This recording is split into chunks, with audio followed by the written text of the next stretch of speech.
Love this podcast? Support this show through the Acast supporter feature. It's up to you how much you give, and there's no regular commitment. Just click the link in the show description to support now.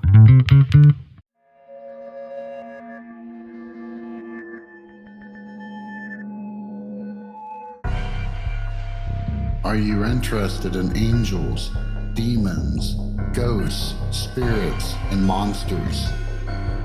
Are you curious about their origins, influence, and how to protect against the unknown? If so, then welcome to Southern Demonology, the podcast that explores all of this and more.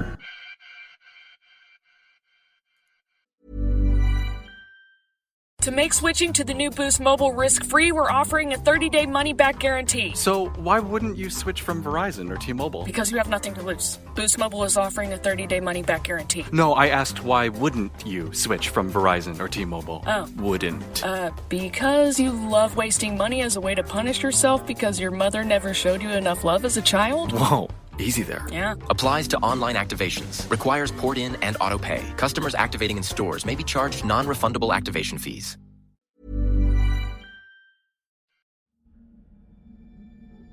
Hello all.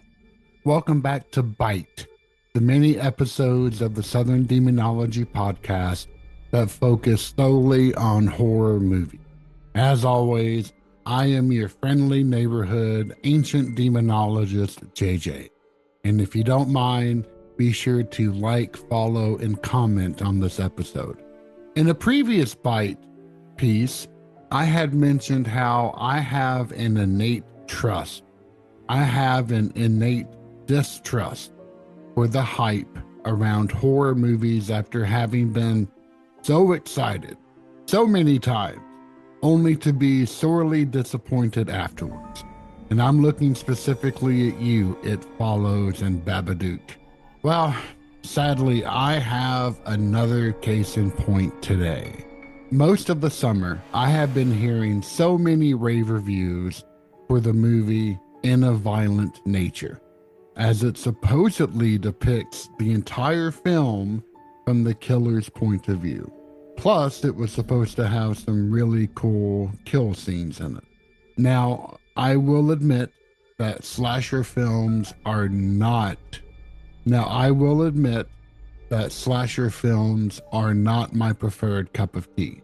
However, I do have a very special place in the cockles of my heart for the Friday the 13th movie, as Jason Voorhees is my favorite franchise horror character.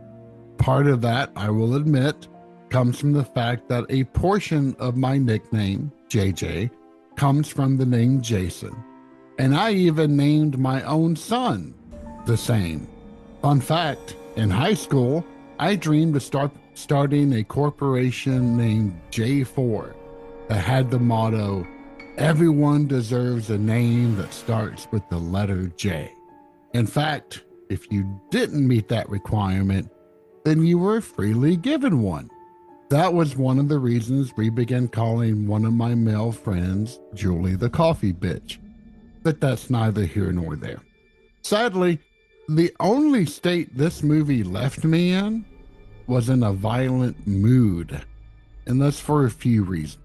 First, the movie is not told from the eyes of the killer.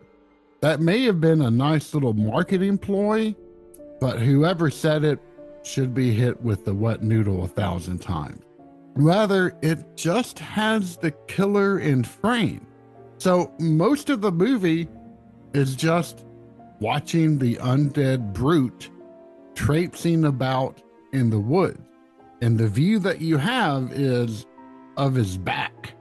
Second, this movie, I can't believe I'm saying this, is the Wish version of Friday the 13th.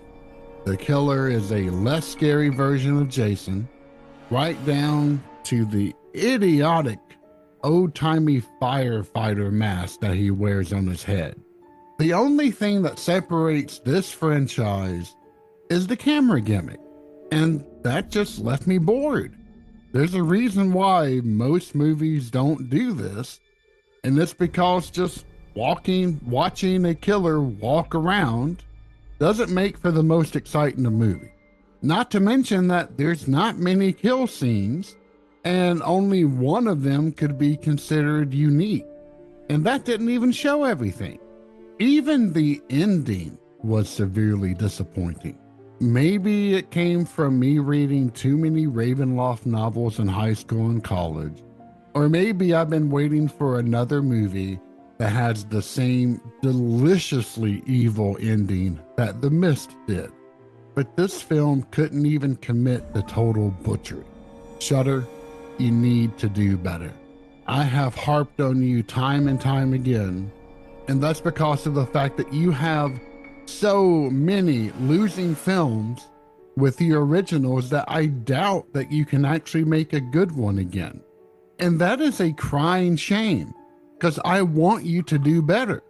I want you to do better, because the first ones that you made, those were absolutely amazing. And the ones I'm referring to are Terrified, We Go On, and Anything for Jackson.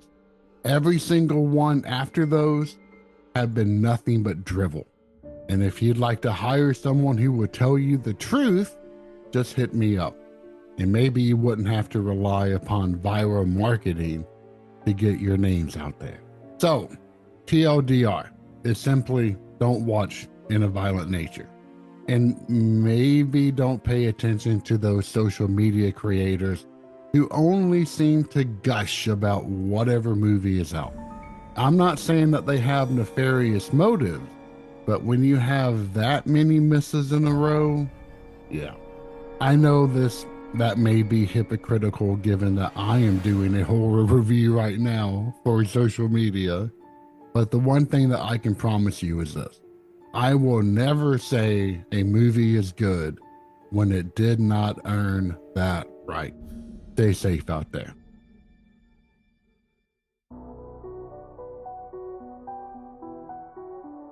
Thank you for listening to Southern Demonology. Find us online at southerndemonology.com, which offers links to all of our social media and episodes. Southern Demonology is solely owned, produced, and edited by myself, and the intro and outro music are composed by me as well. If you have a moment, please rate, like, and share this podcast, as it is the best way to help support my work. As always, I am JJ, and it has been a pleasure to speak to you today.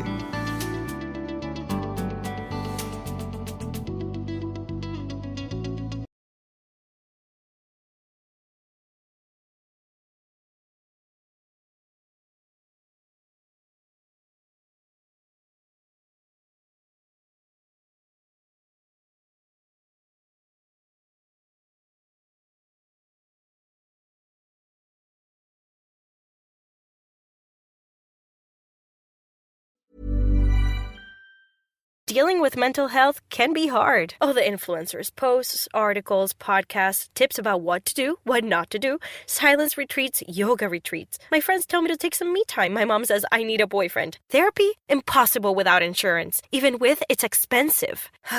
United Healthcare can help make getting mental health care easier. With Mental Health Complete Plus, provided by Teladoc Health. Unlimited virtual sessions, only $59.99 a month. Visit mentalhealthcomplete.com to learn more.